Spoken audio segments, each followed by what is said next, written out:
Hello guys, nandito tayo para i-repair natin itong bumper guys. So, pansinin nyo guys, nakaangat siya. So, try natin i-repair to guys. Papakita ko sa inyo kung paano i-repair to. So, sana masundan nyo yung vlog ko na to. So, tara guys, samahan nyo ako. Guys, so makikita nyo, ang problema ng bumper guys, usually parang halos karamihan ng bumper guys ito nagiging problema. Pag binalik mo siya guys, ito nagiging problema, angat na yan guys. So kailangan lang natin remedyan. Yung iba ginagawa guys, bumibili ng panlagay rito, nire-rebit para umipit yan. Bali yung ganito guys ang kinakabit nila, pero sa akin kasi gusto ko ibalik sa dati guys. Bali may mga tornilyo lang tatanggalin dito, yan guys, para may angat po natin yung bumper, yung sa side lang po guys ang iangat natin. Okay guys, so yan po, bali ang gagawin po natin, tatanggalin mo natin yung bumper yan. So may mga tornilyo po yan, so kalasin lang po, itabi lang na wigi yung tornilyo yan. Ito po yung tornilyo na tinanggal ko guys, at meron pa sa bandang gitna yan. Yan. So bali iangat lang po yan guys, at para makita po natin yung gagawin. So yan po, bali dahan-dahan ng pag-angat para hindi po mabali yung bumper. So yan po, yan, ganyan lang po guys. Pansinin nyo guys, ito yung sumasabit sa fender dito. Yan, ito yung nakalak dito sa taas. Ang problema, mukhang medyo manipis na guys, oh. Hindi niya na gaano mai-hold.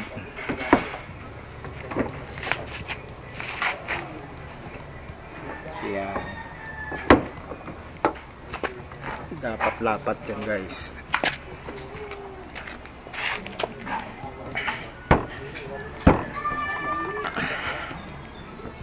Dapat lapat yan,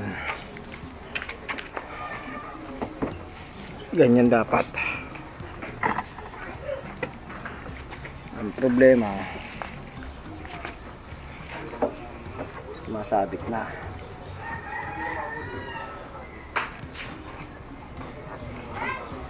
Ayan o. Yan. So pakita ko sa inyo guys. So nakikita nyo itong portion na to. Ito.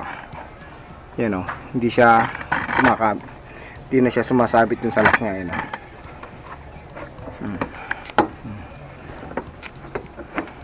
Yan o. Kumaklas guys o. Ito. Ito yung pinakalak na yan eh.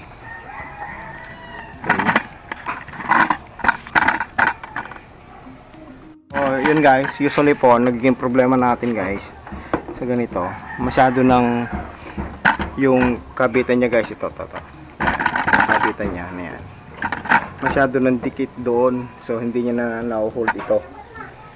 So kailangan may angat natin ng bahagya ito, may baba natin ng bahagya ito, yung mga yan. So gagawin natin yan guys, iinitan natin. Okay. Ito, kagaya nito guys. Yan.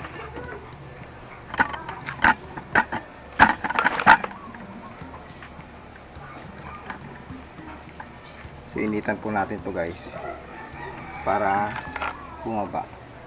Initan lang natin guys.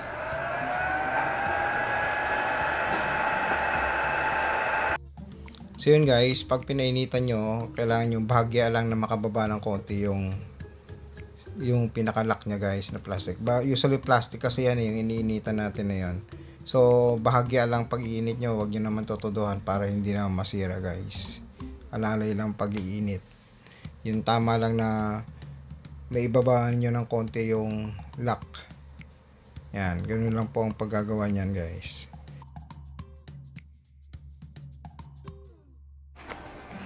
Ganyan pong gawin nyo guys. Pag may hook pa yan na guys na kakapitan, pag meron pa siya mga hook, yan o, umangat na guys o.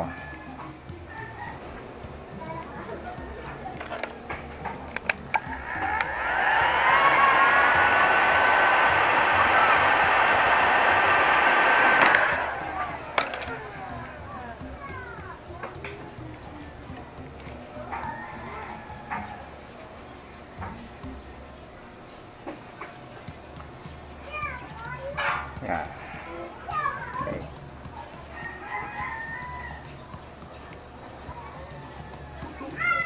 Yan. Palutangin nyo lang siya guys.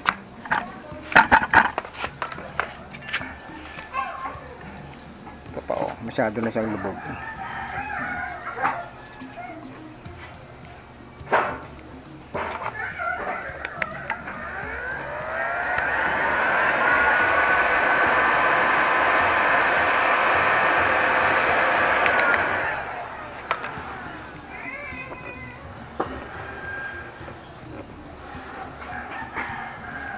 Yan.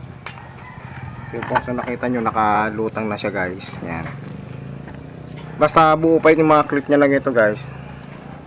Yun po, hindi lang pumapasok dyan. Pero kung just in case na pudpud na ito, magbibuild kayo guys ng hook para dito. Lagyan nyo na lang hook. Okay. So patigasin mo natin guys pag lumamig na, tsaka natin yan ilagay. Malambot pa eh, so hindi pa siya pwede. Kung pwede na, so try natin itulak guys.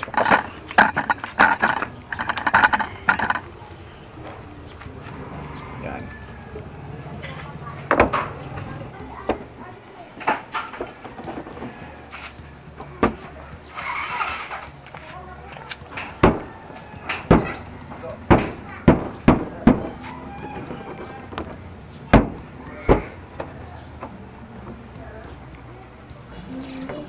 Yan guys, so lumapat na guys.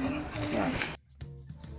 So yun po, siguraduhin lang na yung likod ng bumper ay walang tinutukuran or tinatamaan na iba para mapalabat nyo rin ng husto itong bumper mo guys. So yun po, bali binabalik na po natin yung mga tinanggal natin tornilyo. Yan. Para hindi na siya bumaba. Guys, lumapat na siya, hindi na siya yung kagaya kanina. Napakalaki na awang guys. So bali yung pinaka-clip kanina na ininitan natin guys. So kailangan mo lang ibaba ng konti. Konting-konti lang, siguro mga 2 mm lang ang baba niya. Kasi masyadong lapat na lapat sa taas, kasi kaya hindi makatukod yung hook. Ayos na po natin. So lumapat na siya guys. Yan, compared mo kanina, talagang awang to guys. Yan, so ang naging problema po guys, masyado nang lubog yung clip, yung pinakapitan ng clip, yung hook niya. So medyo inangat lang natin ng bagay, yun, initan lang natin para bumaba lang kaunti. Huwag nyo may itotodo ng babang-bawa guys, kasi pag sumobrang babang-baba naman, hindi siya babalik sa dati.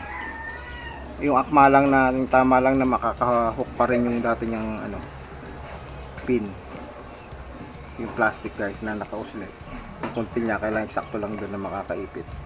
So ganun po. Ngayon kung halimbawang pudpud na yung kuntil na yon na nag-hold dito sa clip niya guys sa taas, i-modify nyo na lang po yun, lalagyan nyo na lang ng hook ng panibago guys.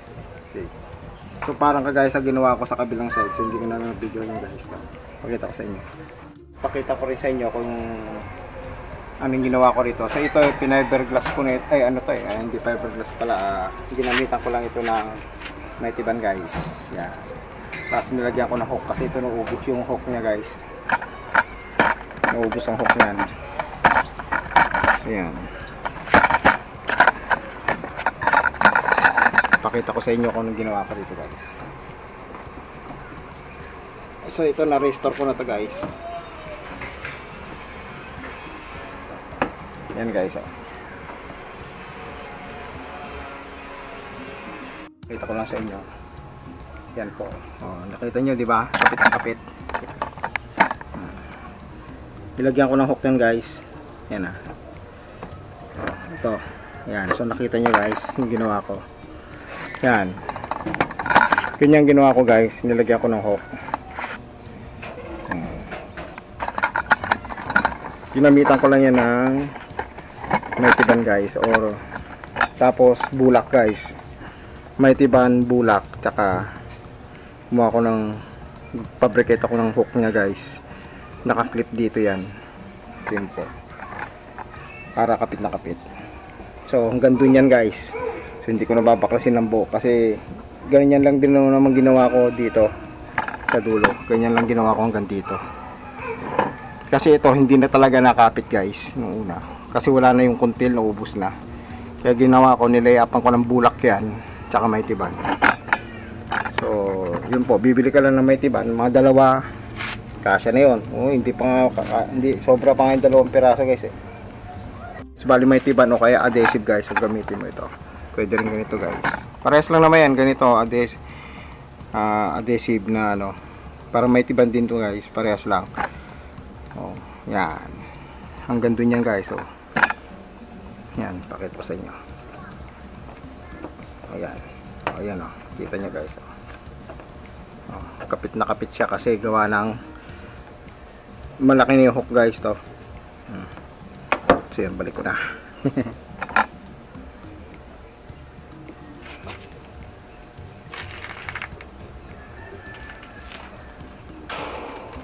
So yun guys, natapos na po natin na ayusin yung bumper guys. So nailapat na po natin. So yan po, naging problema lang talaga niya is yung hook niya hindi gano'n nalapat. So niremedyoan lang natin guys para lumapat siya. So hindi lang na-hold nung clip yung pinaka-kuntil nitong bumper. So kaya ganoon guys. So sana may nakuha kayong kalaman sa vlog ko na to. Thank you for watching. Please like and subscribe to my YouTube channel. Thank you.